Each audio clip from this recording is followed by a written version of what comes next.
ভূতকথাতে আপনাকে স্বাগতম। আজকে নতুন একটা এপিসোড নিয়ে আপনাদের মাঝে হাজির হয়ে গেলাম আমি। আজকের এপিসোডটি খুব ভয়ানক হতে যাচ্ছে। আজকের এপিসোড নাম্বার 21-এ আপনাকে স্বাগতম এবং আজকের এপিসোডটি সম্পূর্ণ দেখার এবং শোনার অনুরোধ করছি। আজকের বিষয় হচ্ছে পুকুরের প্রেত। কিভাবে সেই পুকুর থেকে একই লাশ বারবার ভেসে ওঠে, এর কারণ কি, এর আসল কারণ কি শুনবেন আজকের এই ভিডিওতে। তাই মনোযোগ সহকারে ভিডিওটা শোনার অনুরোধ করছি। এবং তার আগে একটি কথা বলেন, এই ভিডিওটা যদি ভালো লেগে থাকে তাহলে একটি লাইক দিবেন এবং চ্যানেলটা সাবস্ক্রাইব করতে ভুলবেন না। তাহলে চলুন মূল কাহিনীতে ফিরে যাওয়া যাক।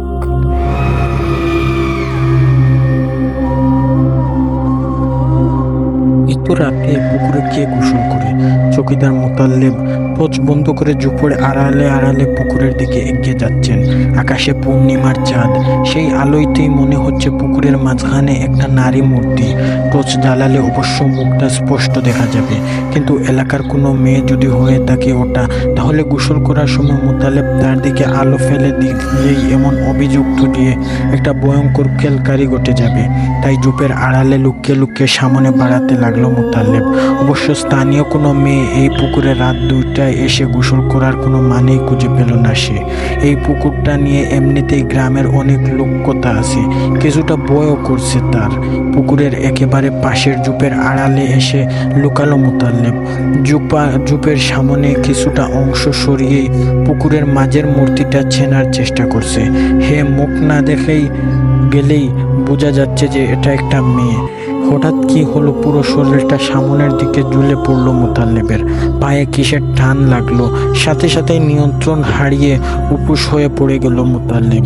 গোড়াতে গোড়াতে একেবারে পুকুরের কিনারায় এসে পড়লো। তারপর যাওয়া যায় না সেই পুকুরের মাঝখান থেকে মিষ্টি মেয়েলি কণ্ঠের খিলখিল করে হাসির শব্দ ভেসে আসলো তার কানে। মোতালেব গাবড়ে গেছে। টর্চটা পুকুরের পানিতে ডুবে গেছে, ওটার আশা নেই। চাঁদের আলোয় অবশ্য দেখতে কোনো সমস্যা হচ্ছে না। কিছুটা সোজা হয়ে দাঁড়ালেন মোতালেব। পুকুরের দিকে লক্ষ্য করে কুটিয়ে উঠল সে। গো, এত রাইতে গোসল করে কে? আবার সে খিলখিল করে হাসির শব্দটা এতই মিষ্টি যে রাতের নির্জনতা মোতালেবের মনে ভয় সঞ্চনা না করে উল্টো কৌতূহলের দিকে ভরে দিল তার মন। এত মেয়েটা ধীরে ধীরে সাঁতারে ওই দিকে আসছে। পুকুরে একেবারে কিনারার দিকে কোমল সমান পানি। সেইখানেই এসে দাঁড়ালো মেয়েটা, মুখে মিষ্টি হাসি, বিস্তৃত দৃষ্টিতে তীব্র যজ্ঞার আলোয় অপরূপ সুন্দর মায়াটা চেয়ে রইল মোতালেব। জলপরি কখনো সেই মেয়েটার মায়ার রূপে সম্মানিত হয়ে গেছে, সে টেরই পায়নি। মেয়েটা এবার বাঁশির সুরে সুকণ্ঠে বলল, আমারে চিনে নাই মোতালেব, কাবিলের বউ আমি। কি যে গরম পড়ছে আজ, তাই না আসলাম, চিনছেন এবার? এমনভাবে মাথা জাকালো মোতালেব, অথচ কাবিলার নামে কেউ সে চিনে না।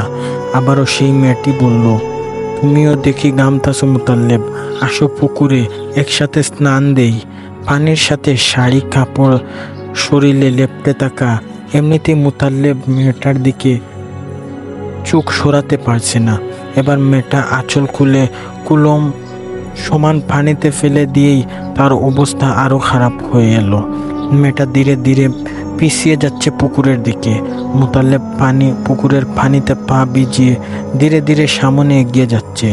মেয়েটা আবারও সেই সুরলা কণ্ঠে খিলখিল করে হাসির শব্দে ঘুরে একবারও পুকুর মাঝখানে চলে গেলে উচ্চান্ন বেদে সাঁতারের মোতালেব কিছুই নিল না মেয়েটা তার দিকে পিঠ বেশি আছে পানিতে, নগ্ন পিঠের থেকে 3 হাত পিছনে মোতালেব। হঠাৎ মেয়েটার চেহারা কেমন যেন বদলে গেল। শাড়ি কাপড়ের বদলে পরনে সেলোয়ার কামিজ, পূর্ণ যুবতী। মেয়েটা সেই সাথে একটা কিশোরী মেয়েতে রূপান্তরিত হলো। গায়ের রং পিছন থেকে দেখেও বোঝা যাচ্ছে না শ্যামলা। এতক্ষণে হুঁশ ফিরল মোতালেবের। নিজেকে এই অবস্থায় পুকুরের মাঝে দেখে গাবড়ে গেল সে। কি হচ্ছে? মেয়েটা ধীরে ধীরে তার দিকে ঘুরল। মৃত মানুষের দৃষ্টি, চোখে মুখ রক্ত শূন্যতা, ফ্যাকাশে চোখের মনি, সাদা অংশ পুরোটাই লাল, এদিকে আসছে তার দিকে। মেয়েটা হাঁ করে কালো কুচকুচি জিহ্বা বেরিয়ে পড়ল। বয়ে চিৎকার দিতে গিয়েও মোতালেব অনুভব করলো তার কণ্ঠ দিয়ে কোনো শব্দ বের হচ্ছে না। মেয়েটার পুরো শরীর এবার পোকা কিলবিল করে যাচ্ছে। পচা মাংসের গন্ধ, দম আটকে মরেই যেতে লাগলো মোতালেব। হঠাৎ অনুভব করলো শিকড় বা লতার মতন কিছু পেঁচিয়ে ধরছে তার পা।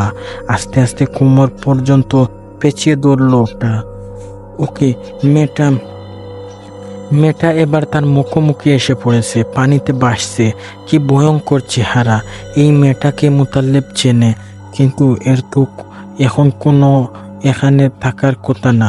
ভয়ঙ্কর একটা শব্দহীন হিংস্র হাসি ফুটে উঠল মেয়েটার মুখ ভরে।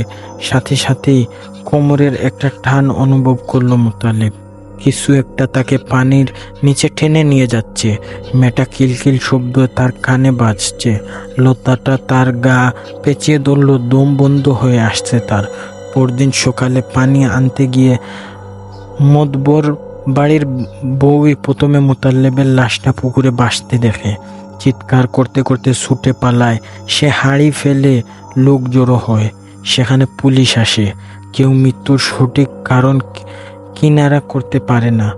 তদন্তের জন্য মোতালেবের লাশ শহরে নিয়ে যায় পুলিশ। পরদিন সেই গ্রামের একটা চায়ের দোকানে কয়েকজন মধ্যবয়স্ক লোকের আড্ডা বসছে। আলোচ্য বিষয় মোতালেবের মৃত্যু। শুনেছি মিয়া মোতাল্লব বাড়ির পুকুরেতে আবার বাড়িতে ফিরে আইছে। দেও, তোমরা কি মনে হয় মোতালেব দেও মরছে? তো আর কি, মনে নাই 3 বছরের আগে হুসেনের মাইয়া গোসল করতে গিয়া নিখোঁজ হইয়া গেল। আর 2 দিন পর ওই পুকুরে টিলাই ওর লাশ ভেসে উঠল। মোতালেবের সাঁতার জানে। পুকুর দুইরা মরব কে দে সারা আর কে কার কাম এটা? তাই তো, এই 2টা খুনই তাহলে ওইদেরই কাজ। ওগো, কাজ তো এইটাই। পুকুরে তাকে একলা মানুষ ফাইলেই নানান মানুষের সুরুত দর্দিরা পানিতে নামালেই কাম সাবার। পানিতে তুলে নিয়ে গলা টিপ্পা মাইরা ফেলে। আমরা ছোটবেলায় কত শুনছি এইসবের কথা, কিন্তু আমার বয়সকালেই প্রথমবার 2টারে মরতে দেখলাম দেও এর হাতে। 1 মাস পরের ঘটনা। সিএনজি এসে দাঁড়ালো মিঞ্জাপুর গ্রামের অন্তিকদূর উপজেলার সামনে। তার ভিতরে সিএনজি যেতে পারে না, তাই গাড়ি থেকে নেমে পড়লেন প্যাসেঞ্জার লোকটা। আশেপাশে কয়েকটা দোকানদার, ক্রেতা আর পথচারী কৌতূহলী হয়ে লোকটার দিকে তাকালো।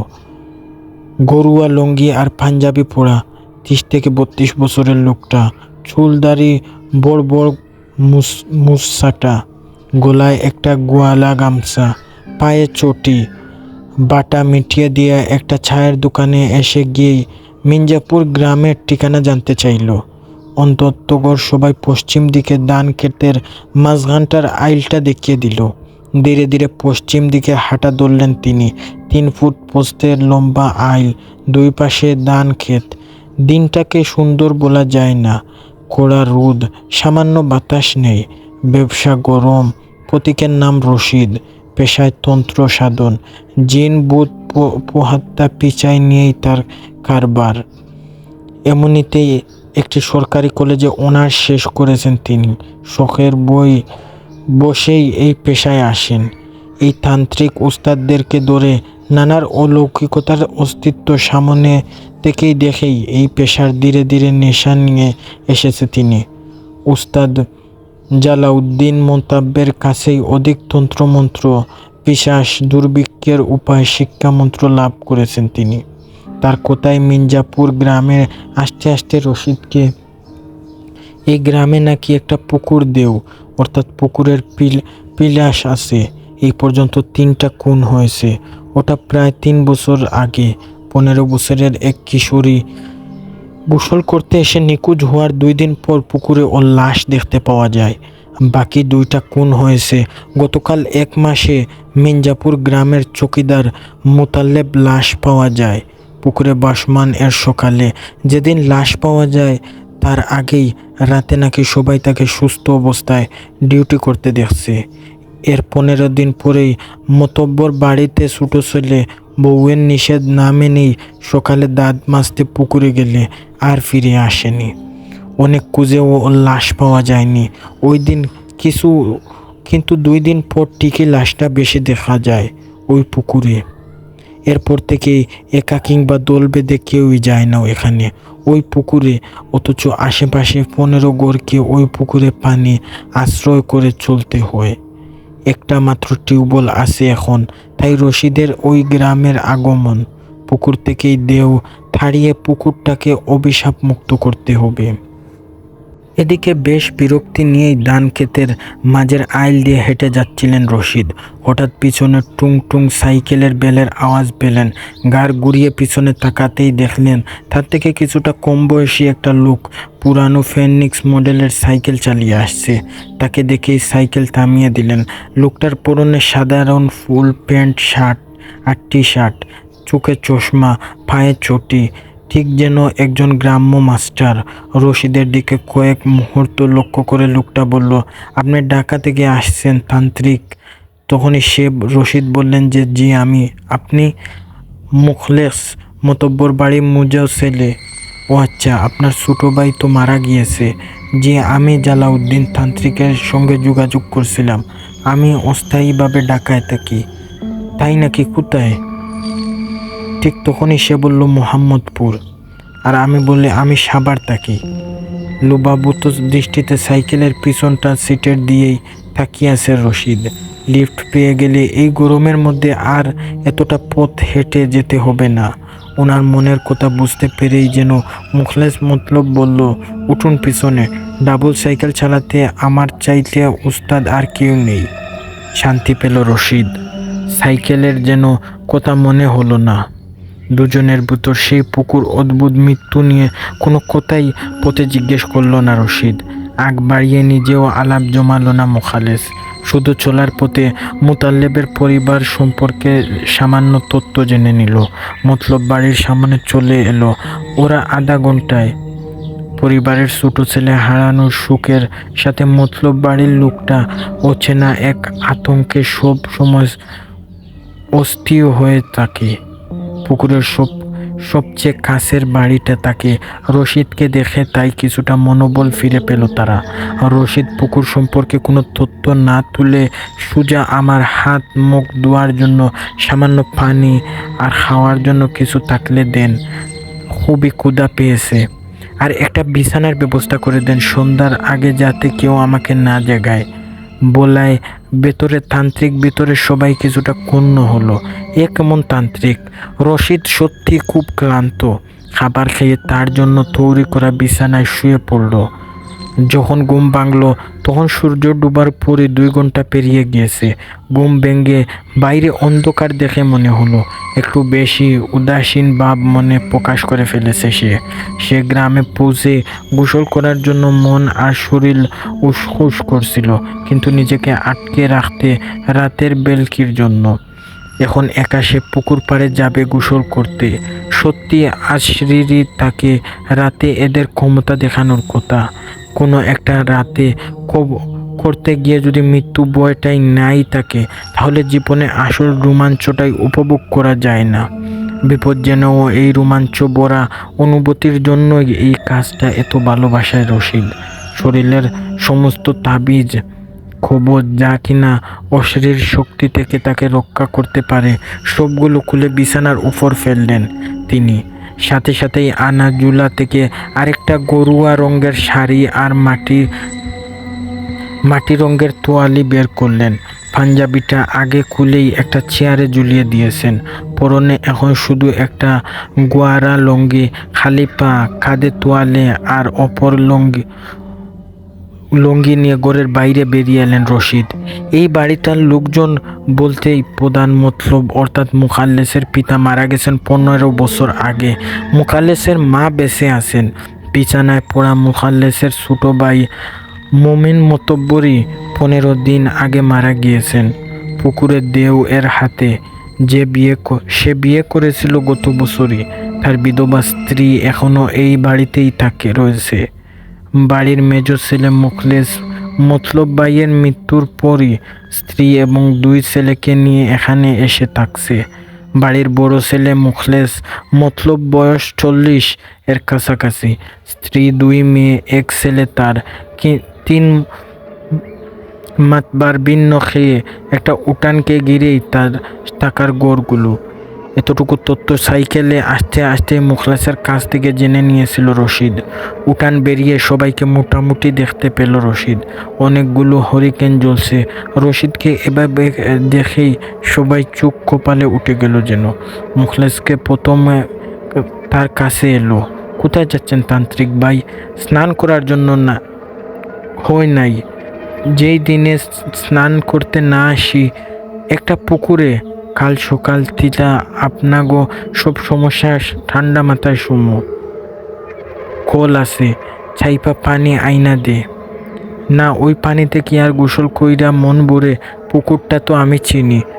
একটা হরিকেন জোগাড় কইরা দেন। ছাদের বাপ মরেও আকাশ দেখা যায় না। আপনার কবর জুলা ছাড়া যাবেন। ওসব লাগে না আমার, যাব গোসল করতে। সবাই চিন্তিত দেখলাম। বাড়ির মেয়েরাই বলেই গেল তান্ত্রিকের কাজই যেন এটা। আসলে মনে মনে কেউই ছেলেটাকে তান্ত্রিক হিসাবে মেনে নিতে পারে নাই। আলাবুলা চেহারা একটা ছেলে যেন মায়ের সাথে ঝগড়া করে স্নান নিয়েছে।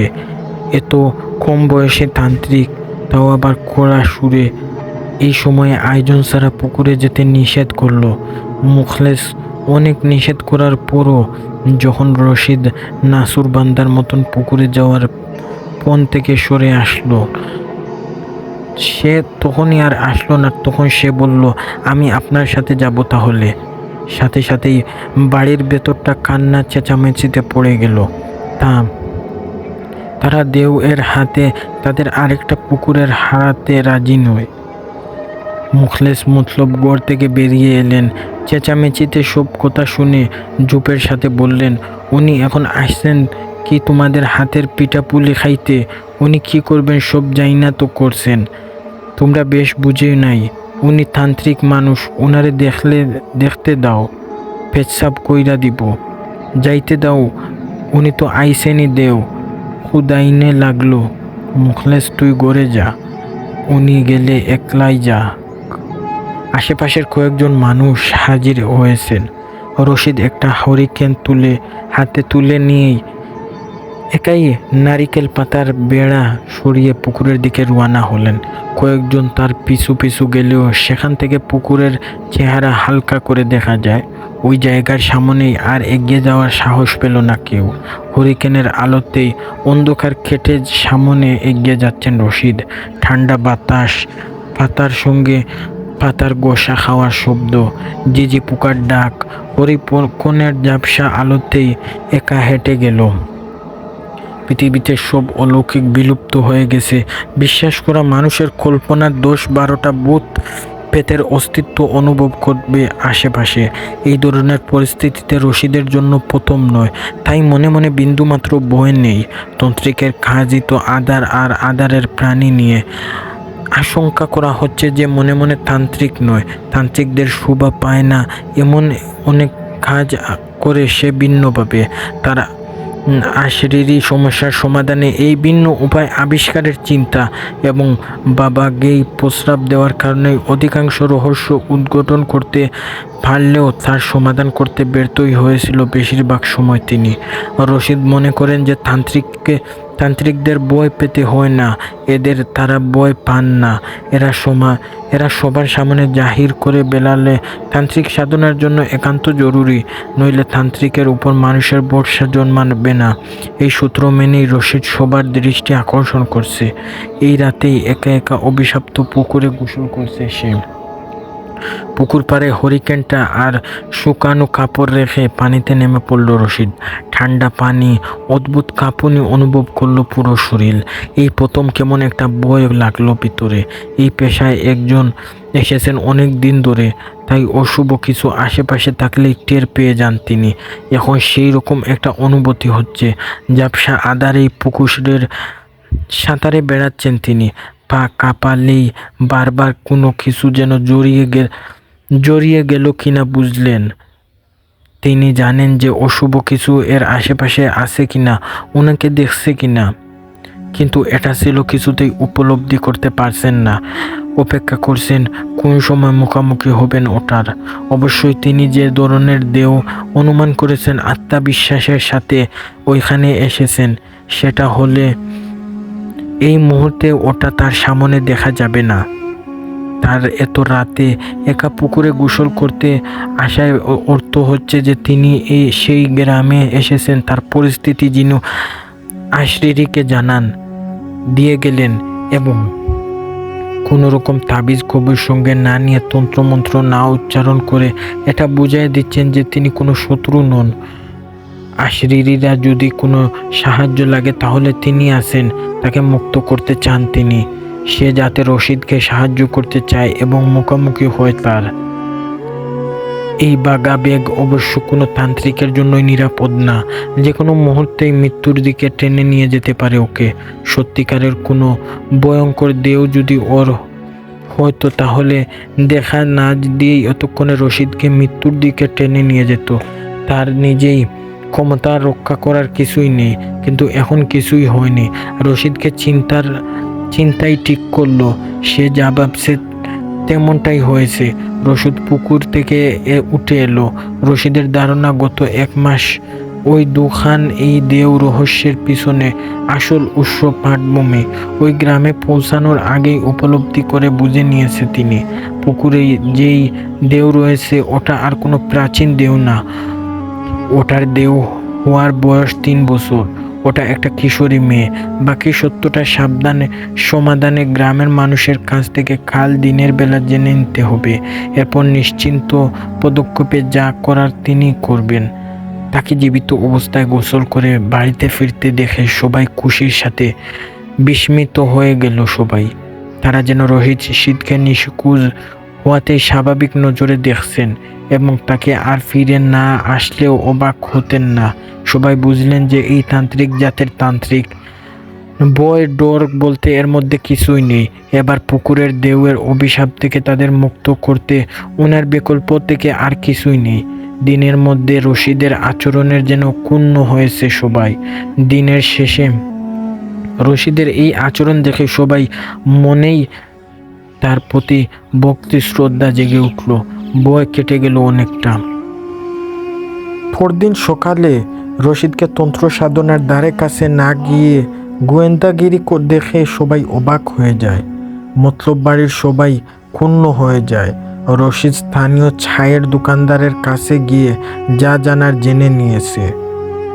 হুসেন মিয়ার একমাত্র কন্যা ছিল ময়না। গোসল করতে গিয়েছিল দুপুরে, মাকে বলে তারপরেই নিখোঁজ হয়ে যায়। সবখানে খুঁজে পাওয়া যায় না তাকে। 2 দিন পর সকালে বেশি লাশ পাওয়া যায় পুকুরে। রশিদ কৌতূহলী হয়ে জানতে চায়, পুলিশ আসেনি। লোকটা জানার জন্য একদল হাবিক দাল এসেছিল শুধু। লাশ পরীক্ষা করে ঘোষণা করে দেয় যে খুন হয়েছে ময়নাকে। তাই আর পুলিশ তদন্তের দরকার নেই। ময়নাকে ময়না তদন্তে ছাড়াই লাশ দাফনের অনুমতি দেওয়া হয়। ময়না তদন্তের জিনিসটা কি অসভ্য দেখানি বুঝে যায় না। সে বলেছিল যেদিন লাশ পাওয়া যায় ওই দিন বিকালেই হুসেন মিয়ার বাড়ির উঠানে কবর দেওয়া হয় ময়নাকে। পুলিশ কিনা বলে দেও খুন করেছে। কিছু একটা গাফলা যে আছে বুঝাই যায়। সে যা ভেবেছিল তার সাথে মিলে যাচ্ছে। 1 বছর আগে হুসেন মিয়াও মুসলম মাধবের কাছে সব জায়গা জমি বিক্রি করে দিয়ে চলে গেছেন এই গ্রাম থেকেই। ময়না তাদের একমাত্র সন্তান ছিল। কতদিনই পৌতক জমি ছেড়ে তারা কেন গেলেন? আরও কিছু মানুষের সঙ্গে বলে হুসেন মিয়া চলে যাওয়ার সঠিক কারণ জানা গেল না। সেই সময় চকিদার মতলবের মাধ্যমেই পুরো গ্রামের আসল সত্যতা জানাজানি হয়েছিল। সে পুকুরের পাশ দিয়ে হেঁটে যাওয়ার সময় পুকুরের নিচ দিয়ে বড় শরীরের একটা দেউ তাকে দেখে উঠতেছিল। দেউয়ের কুলে ছিল ময়নার মৃত লাশ। দেও ময়নার লাশটা পুকুরে ভাসিয়ে দিয়ে আবার পানিতে ডুব দিয়েছিল। সবাই তার নিজ চোখে দেখা বয়ে বাড়ি ফিরে গিয়েছিল সে।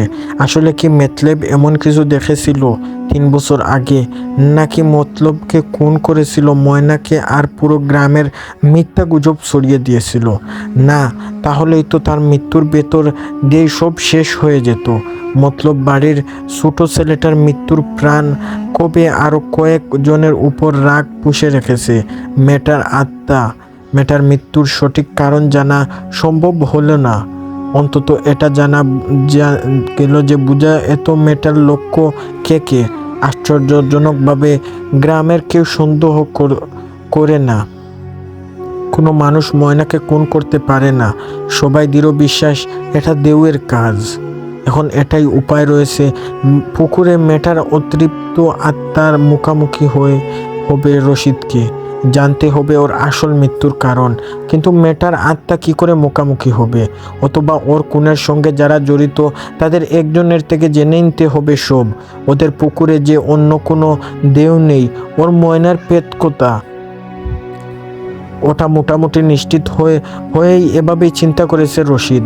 তান্ত্রিকের কাছে তন্ত্র সাধনা সেরে গোয়েন্দাগিরির সুন্দর চোখে দেখলেন না মুসলিম মতলব। তিনি রশিদকে ডেকে পাঠালেন। আপনি তান্ত্রিক, তন্ত্র জড়বেন আপনি কাজ পুকুরের সাথে। পুকুরের ধারে কাছেও আপনার সারাদিন যাইতে দেখলাম না। আপনি কোনো সারাদিন মানুষেরই কাছে গিয়া আগের পেঁচাল তুলেছেন। হেসেন আর তার মাইয়ারে নিয়ে আপনার এত চিন্তা কেনে? আপনি পুকুরে দেন খেদান। দেহেন মেতলাব সাহেব, এটা মাসুদ রানার গাঁজা করি পিছাল গল্প না যে আমি ওং মং করে ফু দিয়েই দিব এবং আপনার হাতে রাখা বোতলের ভিতর ঢুকাইয়া পড়ব। সব ঝামেলা শেষ। এই তন্ত্র পড়ে যদি সব করা যাইতো তাহলে পৃথিবীর অশুভ বলতে কিছু থাকতো না। আমারে জানতে হবে এই দেউটার জন্ম কিভাবে হয়েছে, ও এই পুকুরে আসলো কিভাবে, আর সে কি চায়, কেন মারতেছে মানুষদেরকে। আমার যতটুকু মনে হয় ওই দেউর আপনারা চিনে। এটা কোনো প্রাচীন দেউ না। হোসেন মিয়ার মেয়ে ময়নার পোতাটাই আপনাকে পুকুর আছে। সেই আপনার ছোট ভাই আর চৌকিদার মতলবের খুন করেছে। এবার কিছুটা ঘাবড়ে গেলেন যে মুসলিম মতলব। তার চেহারায় রাগী ভাবটা চলে গেল। একটা এর ছাপ দেখা গেল। রশিদ আবার বলল, আমার ধারণা দেউয়ের হাতে ময়না মরে নাই। 3 বছর আগে ওকে কেউ খুন কইরা ওর লাশ পুকুরে ফেলাইয়া দেয়। ওর গুজব ছড়াইয়া এরপর সত্যি রূপান্তরিত হয়েছে। এখন বলদা চায় কি কোন আপনি? দেখেন, আমার কাছে কিছু লুকাইয়া লাভ নাই। আমি আপনারে বা কাউরে পুলিশ দেই না। এটা আমার কাজের ভিতর পড়ে না। আমি আসছি আপনাদের সাহায্য করার জন্য। কার ওই মেয়ের আত্মার কাছে বিপদ আছে এটা জানতে আমার কাছে সুবিধা হবে। এর জন্যই এই লোকটাকে জিজ্ঞেস করে আমাকে ধারণা আপনি কিছু জানেন সেইটা আমারে জানাইলে সুবিধা হয়। এবার চেয়ারে বসে রীতিমতো গামছে মতলব। রশিদ আর কিছু না বলে ঘর থেকে বেরিয়ে এলো ড্রেস দেওয়ার জন্য গেল। এখন নিজ থেকেই সব তথ্য দিয়ে সাহায্য করছে লোকটা ওকে। কারণ রশিদের ধারণা ময়নার পরপরই খুন করার লক্ষ্য স্বয়ংক্রিয় মুসলিমের মতলব। দুপুরে গরম আবার পুকুরের দিকে চলে এলেন রশিদ। দিনের বেলায় পুকুরের দেও আসতে পারে না বলার পরে কেউ ওই পুকুরের পানি ব্যবহার করতে রাজি নন। গ্রামের আরও একটা পুকুর রয়েছে। একটু কষ্টে হলেও ওই পুকুরে চাপ দিয়ে পানিতে নিজের সাধারণ পানির চাহিদা মেটাচ্ছে সবাই। পুকুরের চারপাশে মোটামুটি জুপ আকারে 50 মিটারের দৈর্ঘ্য মনে হয় রশিদের। পোস্তে 30 মিটার, 30 থেকে 35 ফুট। এখানে তো তাবিজ কবজ ছাড়া এসেছে। পানিতে নেমে সাঁতারে পুকুরে মাঝখানে বেসে এলেন এবং তারা কি করবেন সেগুলো ভেবে পাচ্ছেন না। আশেপাশে অর্থাৎ পানির এক মুহূর্তে কিছু আছে, পুরাপুরি আশ্রির কিছু না, কিন্তু অশুভ কিছু একটা। আপঘাতে মৃত্যুর অনেকগুলো প্রতিক্রিয়া রয়েছে। যারা আপঘাতে মারা যায় তাদের বেশিরভাগই সাধারণ মতন মৃত্যুর পরই জগতে চলে যায়, কিন্তু প্রচণ্ড মন মানসিকতা, শক্তি এবং পরিস্থিতির জুড়ে নিজের বন্ধুর বলো না নিজের অনেকেই অভিশপ্ত হয়ে দুনিয়া থেকে যাওয়ার চেষ্টায় সফল হয়। ধরে নেওয়া হয় ময়নাকে মারার পর দীর্ঘদিন একটা সময় অসুচি অবস্থায় ফেলে রাখা হয়েছিল, কিছুক্ষণ নির্জন কোনো জায়গায়, তারপরও হয়তো পুকুর।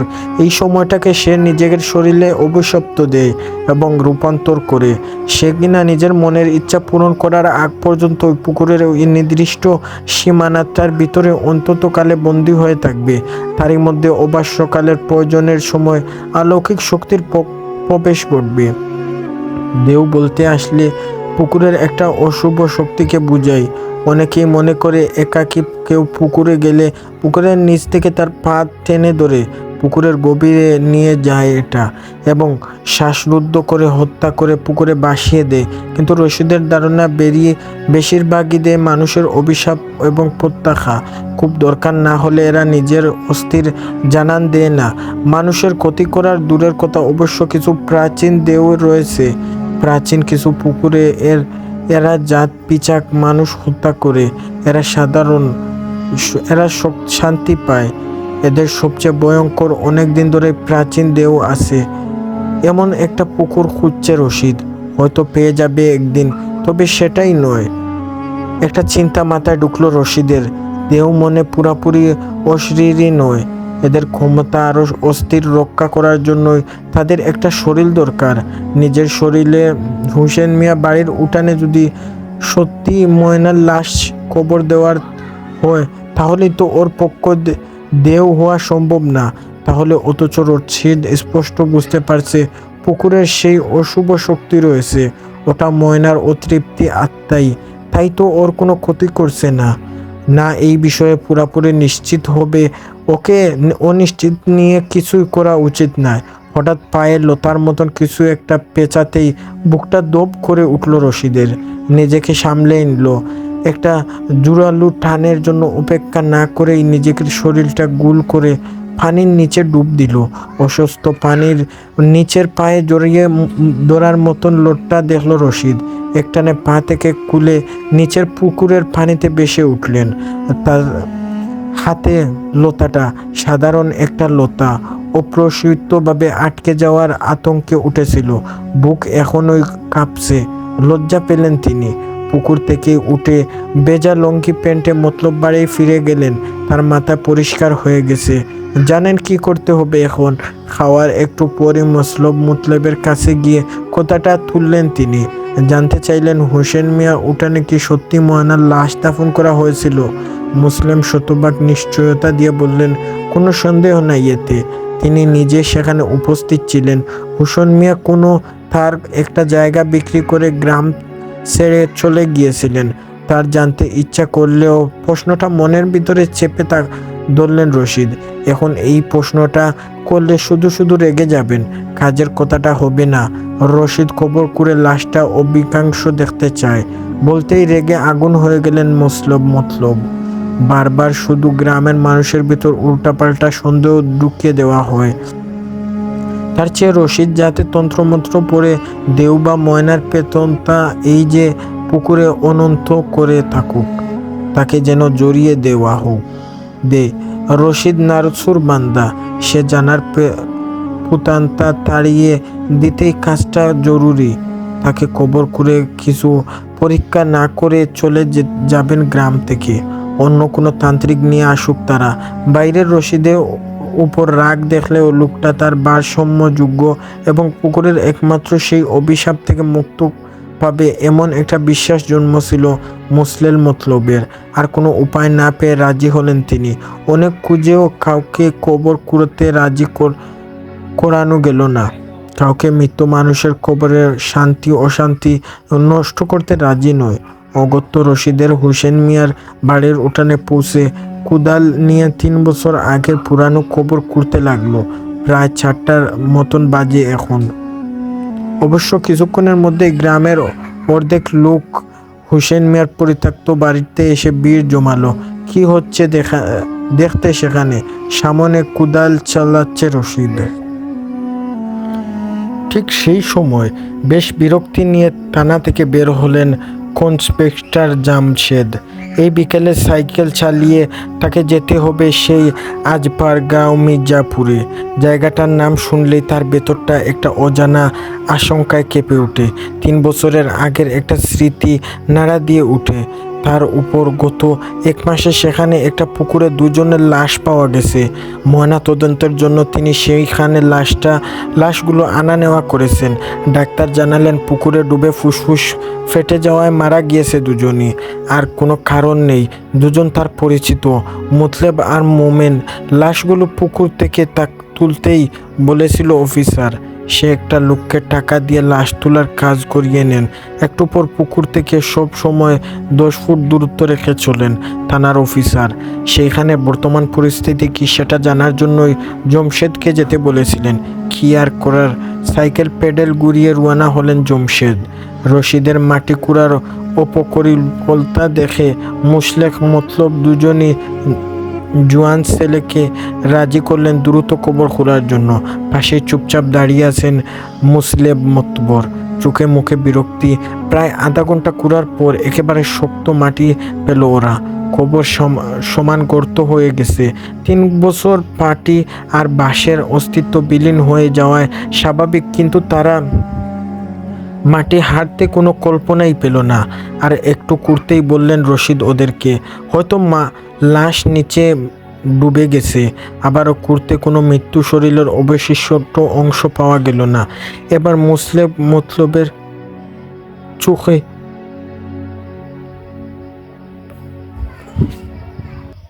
তারা কিছু বুঝতে পারছে না। পাশে চুপচাপ দাঁড়িয়ে আছেন, চোখে মুখে বিরক্তি। প্রায় আধা ঘন্টা কুড়ার পর এবার মতলবের চোখে মুখে আতঙ্ক, যার অবিশ্বাসে ফুটে উঠল। তিনি জোর দিয়ে বললেন, কেউ যদি লাশ না চুরি করে থাকে তাহলে এখানেই থাকার কথা ময়নার কলম্বের। তিনি নিজেই উপস্থিত থেকে কবর দিয়েছেন। আরও কয়েকজন লোক মতলবের সামনে সায় দিলেন। তারাও হোসেন মিয়ার মেয়ে ময়নার লাশ এখানে কবর দেওয়ার সময় উপস্থিত ছিলেন। এবার কবরের ভিতর নামলেন রশিদ। ভালো করে কিছুক্ষণ মাটি কুড়িয়ে দেখলেন, কোনো কিছুর অস্তিত্ব নেই। তার মনে হচ্ছে ওরা কেউ মিথ্যা বলছে।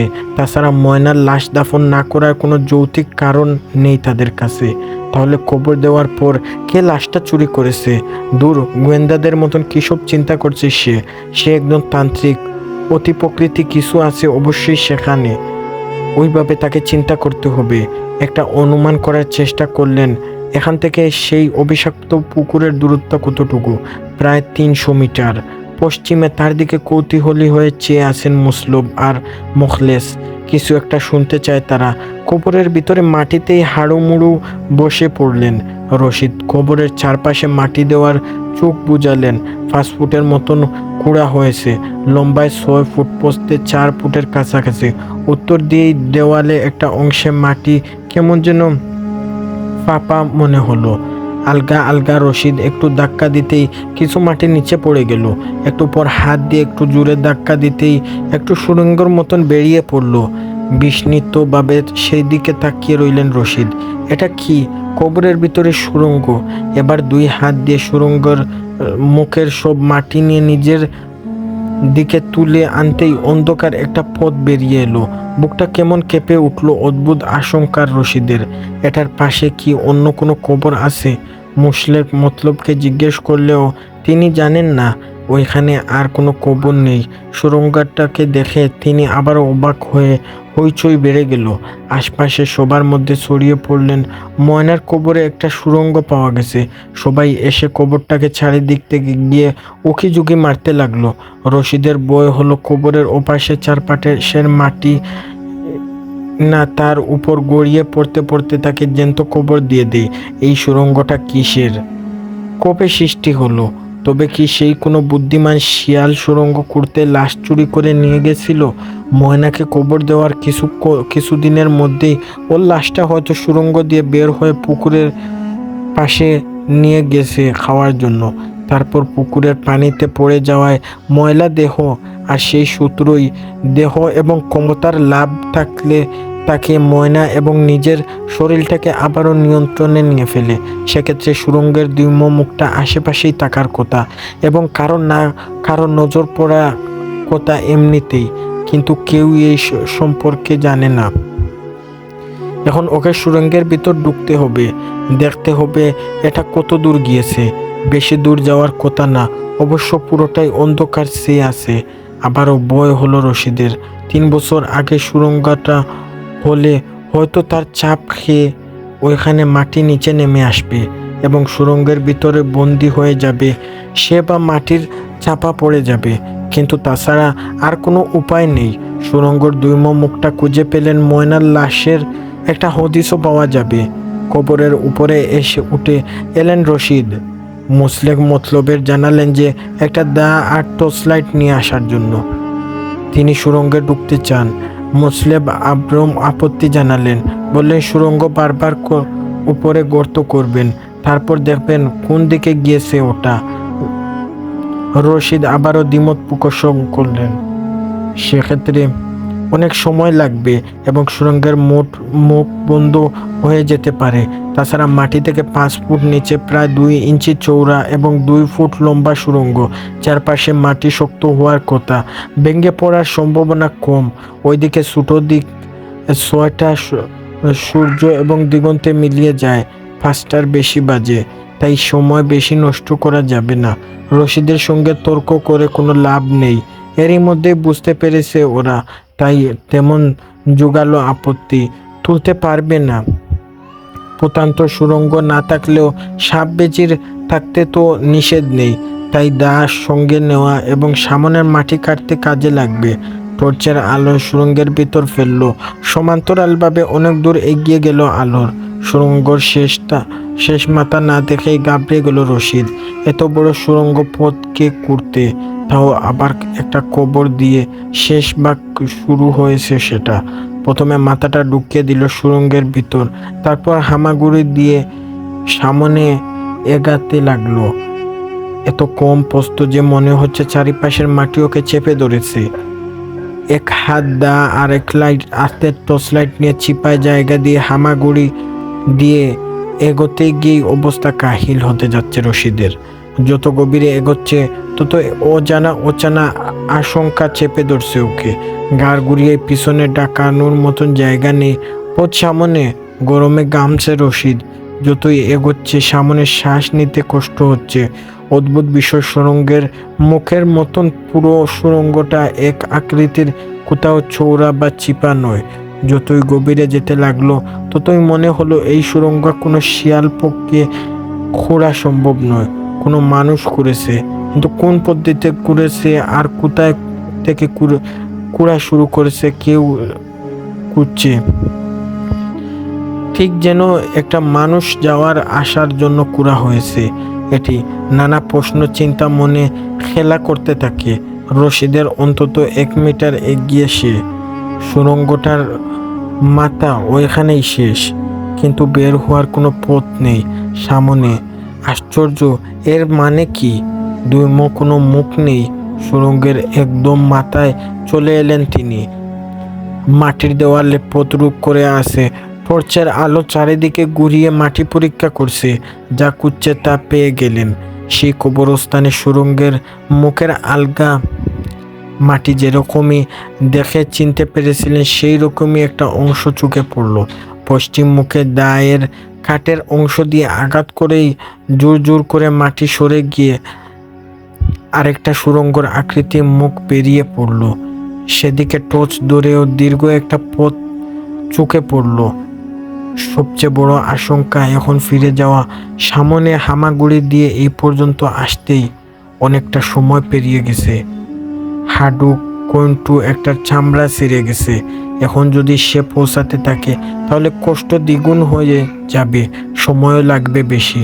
না, আর কোনো উপায় নেই। সামনে যাওয়া বুদ্ধিমানের কাজ। কয়টা বাজে এখন? এতক্ষণে দাঁড়ে সে সুড়ঙ্গের মাঝে আছে, শেষটা দেখতেই হবে। দুইম সুড়ঙ্গের ভিতর মাথা সে দিয়ে দিলেন তিনি। এখনো শ্বাস নিতে কষ্ট হচ্ছে কিছুটা। আর যত সামনে এগোচ্ছে অশুভ কিছু একটা আশঙ্কা যেন ঘিরে ধরছে তাকে। কেন একটা অশুভ শক্তি তার আশেপাশে অস্পষ্ট বুঝতে পারছে তিনি। যতই এগোচ্ছেন ওটার অস্তিত্ব ততই গাঢ়ভাবে উপলব্ধি করতে পারছেন তিনি। কিছু দূর চলার পর পরিক্লান্ত হয়ে থামছে তাকে। টর্চের আলো চারিদিকে মাটির দেওয়ালে ঘুরতে ভেতরটা একটা মোচড় দিয়ে উঠল। যেন প্রথম খেয়াল করলেন মাটির দেওয়ালে নরক আচর। সামনে যত এগোলেন তত স্পষ্ট এলো যে সেই আচরের চিহ্ন। কোনো মানুষ খামচে মাটি সরিয়ে এত বড় সুড়ঙ্গ পুরোটাই করেছে। আবার চিন্তা, পৃথিবীতে কোনো মানুষ পক্ষই হাত দিয়ে এত বড় সুড়ঙ্গ করা সম্ভব নয়। আর এত মাটি বা তুলে রাখবে কোথায়? কিন্তু একজন দেও শক্তিশালী অশুভ শক্তির পক্ষে এটা করা কি অসম্ভব? এবার যেন কিছুটা আঁচ করতে পারছেন। এই সুড়ঙ্গের দুই মুখ কোথা থেকে বেরিয়েছে সেই অভিশপ্ত পুকুরে দেওয়ালের চারিদিকে এবং তার নিচের মাটি স্পষ্ট করে। এতক্ষণে বুঝলেন যে আলগা করে ধুয়ে মাটি তেমনই নেই, যেন সুড়ঙ্গ করার পর কাদা মাটি দিয়ে লেপে থাকে। আর রশিদের মন বলছে এটা বড় ভুল হতে ফেলেছে, তাই ছোড়া মূল্য দিতে হবে ওকে। ভাবতেই গা শিউড়ে উঠল।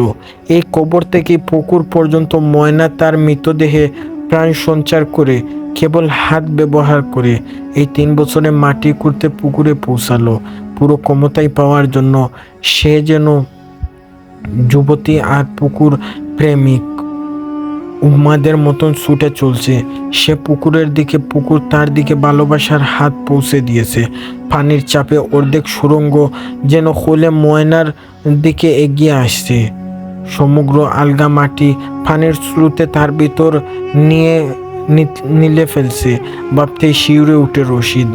সেই যেই জায়গা দিয়ে হামাগুড়ি দিয়েছে এগিয়েছে সেই পথ পাড়ি দিয়েছে ময়নার মৃতদেহ। নিজের ভুলটা কিভাবে বুঝতে পারল না।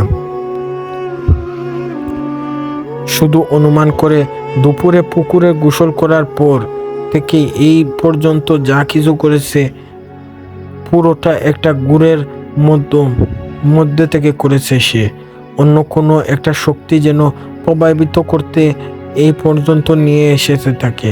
সুড়ঙ্গে না ঢুকলেও হতো, আর কোনো ফিরতি উপায় নেই। সব কিছু না জেনেও কিছু হাঁটবেন না তিনি।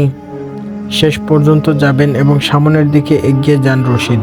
আশা রাখেন শীঘ্রই সুড়ঙ্গের দুই মুখটাকে সেই অভিশপ্ত পুকুরের নেমে যেতে দেখবেন। কিন্তু তারপর এতক্ষণে বাইরে অনেক রাত হয়ে যাওয়ার কথা। এদিকে চলে এসে হামাগুড়ি দিয়ে। আজ পূর্ণিমার রাত না হলে মিনসাপুরে আসতেন না কনস্টেবল জামশেদ। ফেরার সময় সাইকেল পথ চালাতে চালাতে আলোর অভাব হলো না। মিনসাপুরে ঢুকতেই যেন অস্বাভাবিক একটা শান্ত পরিবেশ লক্ষ্য করলেন তিনি। আশেপাশের লোক চলাচল নেই বললেই চলে।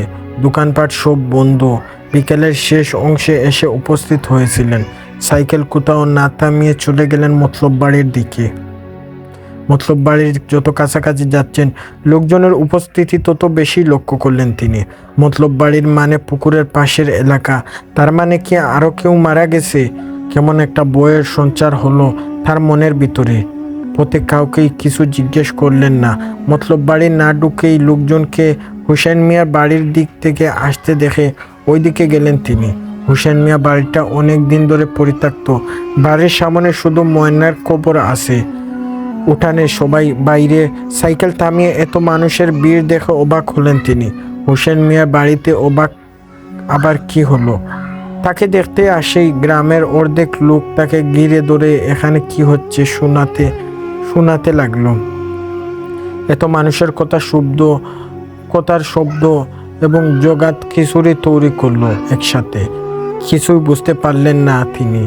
একদম কবরের সামনে এসে হাজির হলো। ময়নাকে যেখানে কবর দেওয়া হয়েছিল সেই জায়গাটা কুড়া দেখেই হকচকিয়ে হয়ে গেলেন তিনি। মুসলেস আর মতলব হতাশ হয়ে 2 চেয়ারে বসেছিলেন। কনস্টেবল জামশেদকে দেখতে পেয়ে গিয়ে এলেন। তার কৌতূহলী হলো, মেয়েটাকে সব ঘটনা খুলে বললেন। আজ বিকালের পর থেকেই এই পর্যন্ত গোটা। হতভম্ব দেখলেন জামশেদকে। উকি দিলে তিনি নিচে। কবরের ভিতর সুড়ঙ্গ, আসলেই সুড়ঙ্গ। সেই সুড়ঙ্গ আবার শহর থেকে আসা এক তান্ত্রিক ঢুকেছে 1 ঘন্টা আগে। এখনো কোনো হদিস পাওয়া যাচ্ছে না তার। আর কবর করে ময়নার লাশের অবিশাংশ অংশ কুড়ে পাওয়া যায়নি। ময়নাকে কবর দেওয়ার সময় তিনি উপস্থিত ছিলেন। পুলিশের চাকরিতেও কবর দেখে অসম্ভব ভয় পান জামশেদ। বয়ে বয়ে সেদিন তাকিয়ে রইলেন, শুধু টাইম দিতেই এসেছিলেন। তিনি এমন একটা পরিস্থিতির শিকার হবেন আন্দাজও করতে পারেননি। ঘাবড়ে গেলেন। গ্রামের সবাই এখন কৌতূহলী হয়ে তার দিকে তাকিয়ে আছে, অপেক্ষা করছে এর কিছু একটা সমাধান তিনি করবেন। এর বর্ষায় বুঝতে পারলেন যে ঘামতে শুরু করলেন জামশেদ। কবরের আশেপাশে লোকজনের দমকে সারা তিনি। মনে সাহস জুগিয়ে লাফিয়ে নামলেন কবরের ভিতরে। সাইকেল থেকে টর্চ আনার হুকুম দিলেন। একটা ছেলেকে সুড়ঙ্গের মুখের দিকে বড় চুপ করে তাকিয়ে রইলেন। এমন সুড়ঙ্গ কবরের ভিতর কিভাবে সৃষ্টি হলো? টর্চ হাতে পেয়ে সুড়ঙ্গের ভিতরে টর্চের আলো ফেলা মাত্রই মাথা ঢুকিয়ে দিলেন। সমান্তরালভাবে আলো অনেক দূরেই গেছে, শেষ মাথা দেখা যাচ্ছে না। তার মানে বেশ বড় সুড়ঙ্গ পথ। অবাক করা বিষয়, কিন্তু ওই দুটো কোণের সঙ্গে ময়নার কবর করার সম্পর্ক কি?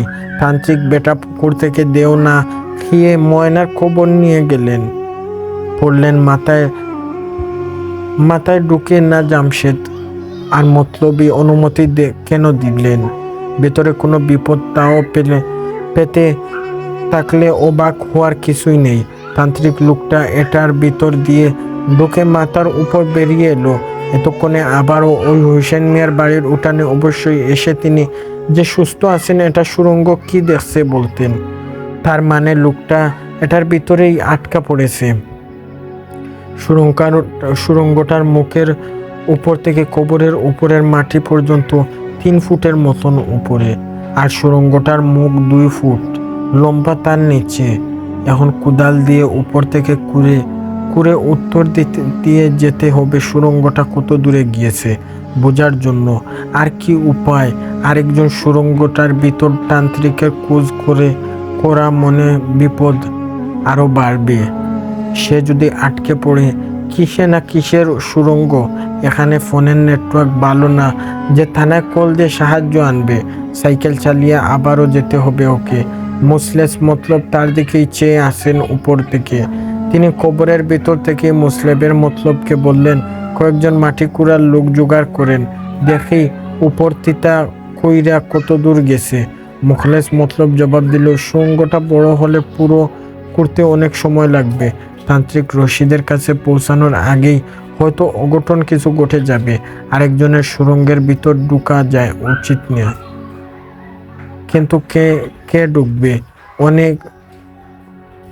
অনেক বলে কয়ে অর্থের লোভে দেখিয়ে কাউকে আর সুড়ঙ্গের ভিতর ঢুকতে রাজি করানো গেল না। মুখলেস এইবার যাওয়ার কথা বললেন। মুখলেসের কথা কড়া দমক গেলেন। কনস্টেবল জামশেদের দৃষ্টি মুসলবের দিক থেকে সবষ্টে পশ্চিম দিকে পারে চলে এলো। সেখান থেকে একটা মধ্যবয়স্ক লোক উকি দিল। তার দিকেই তাকিয়ে খিলখিল করে হেসে উঠল লোকটা। হাসতে হাসতে লাগলো, দেখে সবাই যে কি বিতু। দরগা আমগো আরেকটু হইলে তো বয়ে পেশাব কইরা দিত। বয়ে পায়ে গড়তে ঢুকিয়া হি হি হি রাগে কষ্টমট করে লোকটার দিকে তাকিয়ে রইল জামশেদ। এবার লোকটার পাশে আরেকটা মধ্যবয়স্ক নারী চলে এলো। সেও খিলখিল করে হাসছে। জামশেদের লক্ষ্য করে বলল, এই আসো সবাই, দেখ আমগো দরগার বয়ে কবরের ভিতর পেশাব কইরা দিছে। কেউ হুসেনি লইয়া পানি দাও। বলেই দুজনে একত্রে গা জ্বলতে খিলখিল হাসির বয়ে তুলল, যেন আকাশ পাতাল। রাগে কাঁপতে কাঁপতে জামশেদ বলল, চুপ করো বেঞ্জার বাচ্চারা। মতলব কিছু একটা বলার জন্য মুখ খুলতে যাচ্ছিল, হঠাৎ রাগে মুখ শক্ত হয়ে এলো তার। খোড়া সুরে তিনি বললেন, কথাটা কি তুমি আমারে বললা? দারোগা। ঘাবড়ে গেল জমশেদ। গামছে সে, মাথাটা কেন চক্কর দিয়ে উঠল। চোখের সামনে সব ঝাপসা বাসা বাসা দেখতে লাগলো।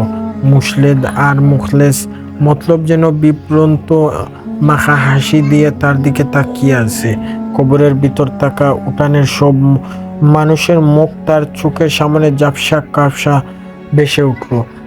তারা সবাই তার দিকে তাকিয়ে যেন খিলখিল করে হাসছে। তার ছিলেই দৃষ্টি সবার চোখে।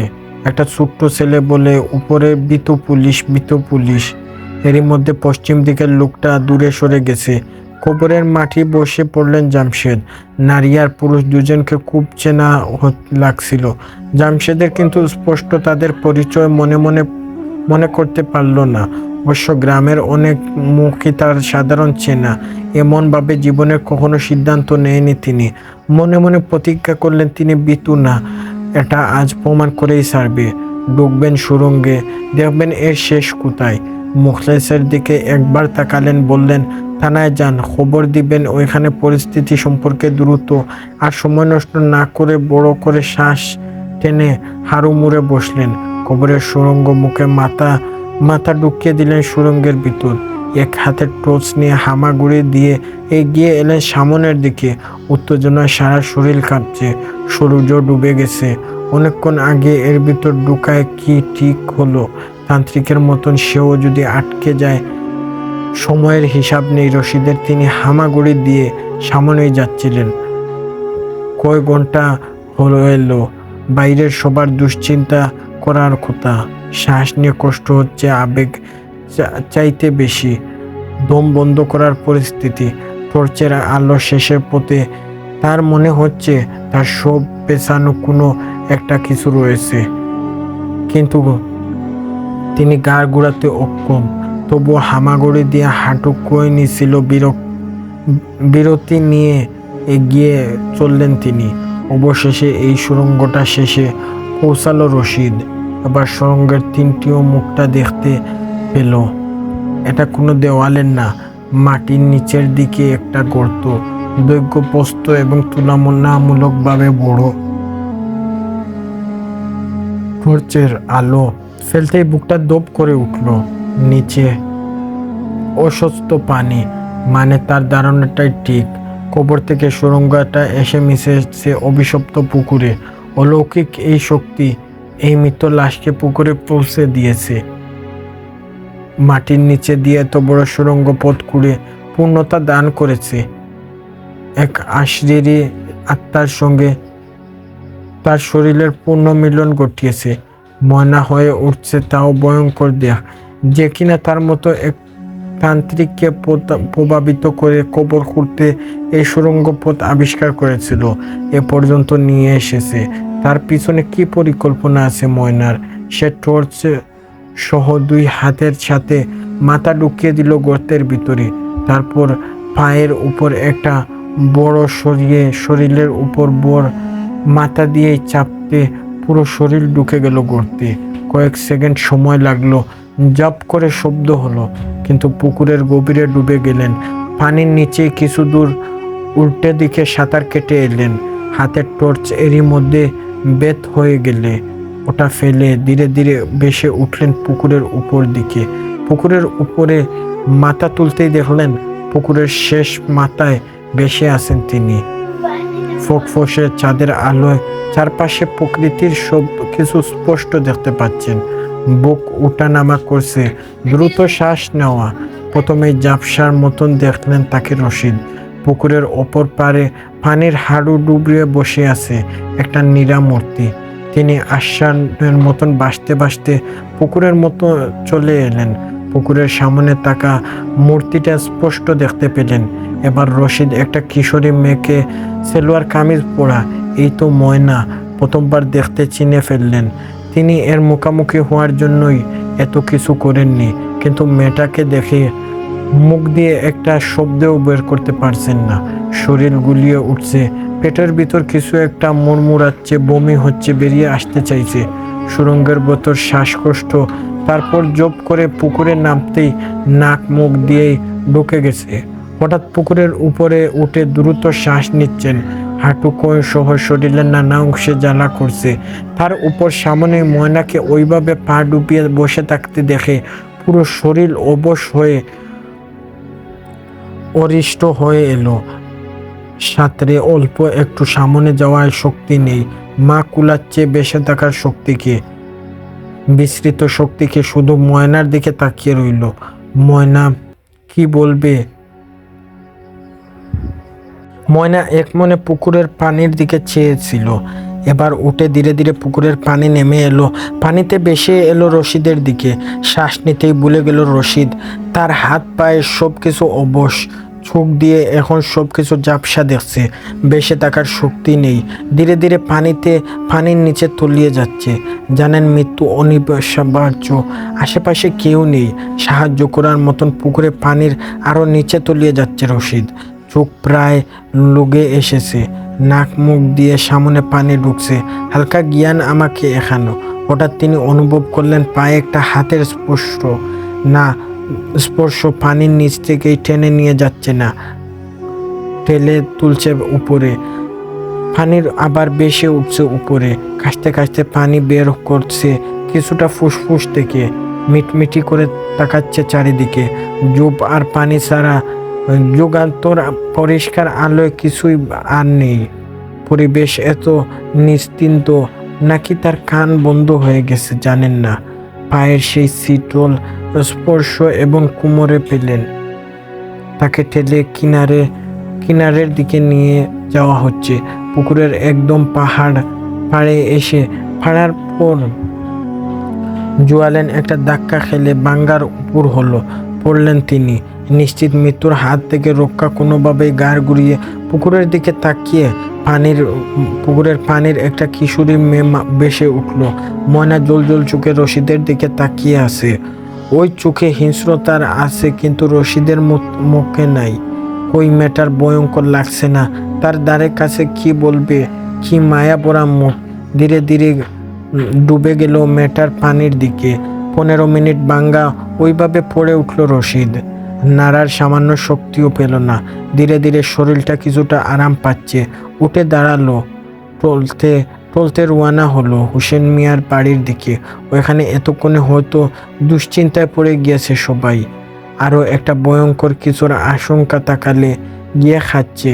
কিছু একটা ভয়ঙ্কর ঘটছে, অথচ তিনি ধরতেই পারছেন না। এমন একটা অনুভূতি নিয়ে এগিয়ে যাচ্ছেন রশিদ হোসেন মিয়ার বাড়ির দিকে। ততক্ষণে হয়তো দুশ্চিন্তায় পড়ে গেছে সবাই। আরও একটা ভয়ঙ্কর কিছুর আশঙ্কা তাকে ঘিরে খেলছে। কিছু একটা ভয়ঙ্কর ঘটছে, অথচ তিনি ধরতে পারছেন না। এমন একটা অনুভূতি নিয়ে এগিয়ে যাচ্ছেন রশিদ হোসেন মিয়ার বাড়ির দিকে। হোসেন মিয়ার বাড়ির ভেজা কাপড়ে রশিদকে ঢুকতে দেখে সবাই হতভম্ব হয়ে গেল। তাকে ঘিরে ধরল কৌতূহলী লোকজন। সরিয়ে কবরের দিকে এলো যাচ্ছে এবং মতলব প্রায় চিৎকার করে উঠলেন রশিদকে সুস্থ অবস্থায় দেখে। প্রায় 4 ঘন্টা হয়ে গিয়েছে তিনি সুড়ঙ্গে ঢুকেছিলেন। এই সুড়ঙ্গের দ্বিতীয় মুখ থেকে কথা বেরোচ্ছিল জানার জন্য উদ্গ্রীব হয়ে আছেন মুসলেকও। লক্ষ্য করলেন রশিদের কাপড় আর শরীর ভেজা। এখানে হাঁপাচ্ছেন আর ক্লান্ত রশিদ। এই কবরের সুড়ঙ্গ সোজা গিয়ে পুকুর পাড়ে বলতেই মতলবের পুরো মুখ শুকিয়ে ভয়ঙ্কর আশঙ্কার। রশিদ সময় জেনে নিল কয়টা বাজে। এখন রাত 9টা বাজে। তার মানে 4 ঘন্টা পার হয়ে গেছে সে সুড়ঙ্গ ঢোকার পর। তাকে হতভম্ব করে দিয়ে মতলবকে বলল, আপনাকে নিয়ে বড়ই দুশ্চিন্তায় পড়ে গিয়েছিলাম। থানার দারোগা আসছিল আপনারে উদ্ধার করে সুড়ঙ্গর ভিতর তিনি ঢুকছেন। 3 ঘন্টা হইয়া গেল। মানে কি? এটার আশঙ্কা কি? তিনি করেছিলেন একটা সূত্র মিলিয়ে গেল। রশিদ উত্তেজিত হয়ে জানতে চাইল, এই দরগায় কি 3 বছর আগে ময়নার লাশ কবর থেকে তুলে ঘোষণা দেও এর হাতে মারা গেল ময়না, যার ফলে আর কোনো পুলিশ হয়রানি হতে হয় না কাউকে। কাপা কণ্ঠে মতলব স্বীকার করলেন এটা। এই সেই পুলিশ। এবার সব কিছু পরিষ্কার হয়ে আসবে রশিদের কাছে। অলৌকিকভাবে আশ্রয় নিয়ে ময়নাদেও বুঝতে পারলেন যে আজই কনস্টেবল এর গ্রামে আসবেন। রশিদকে নিজের চুপ হিসাবে ব্যবহার করবেন ময়না। তিনি কবর করে সুড়ঙ্গ ঢুকবেন আর লম্বা পথ হওয়ার বের করবেন অনেক সময়ের মধ্যে। এরই মধ্যে সেই কনস্টেবল জমশেদ এসে হাজির হন। সবটাই ওর পরিকল্পনা, কিন্তু কনস্টেবল জমশেদ কোনো শুধু বিপদ জেনেও সুড়ঙ্গে ঢুকবেন। হয়তো তার মতন কনস্টেবলও ময়না প্রভাবিত করছে সুড়ঙ্গের ভিতর ঢুকতেই। তার মানে ময়নার সমস্ত কুদ এখন কনস্টেবল এর জমশেদের উপর।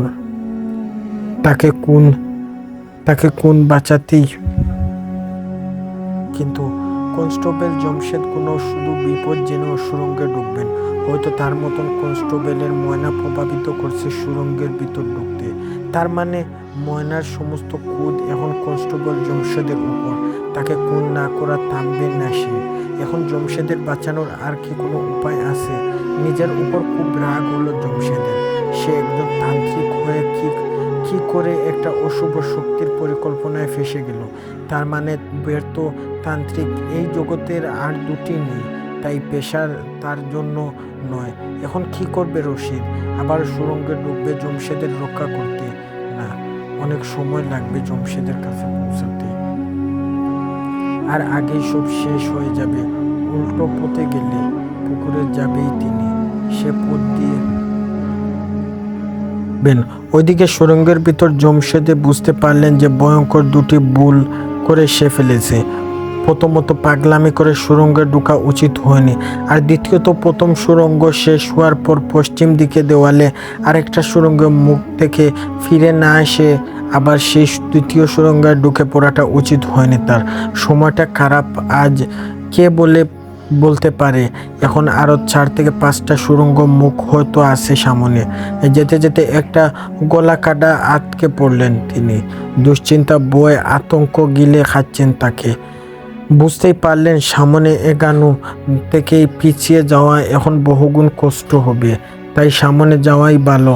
আশা দ্রুত একটা মুখ মাটির উপরের দিকেই উঠবে। টর্চের আলো মিটিমিটি করে জ্বলছে। বন্ধ হয়ে গেল সর্বনাশ। এরই মধ্যে শ্বাসকষ্ট বেড়ে গেছে।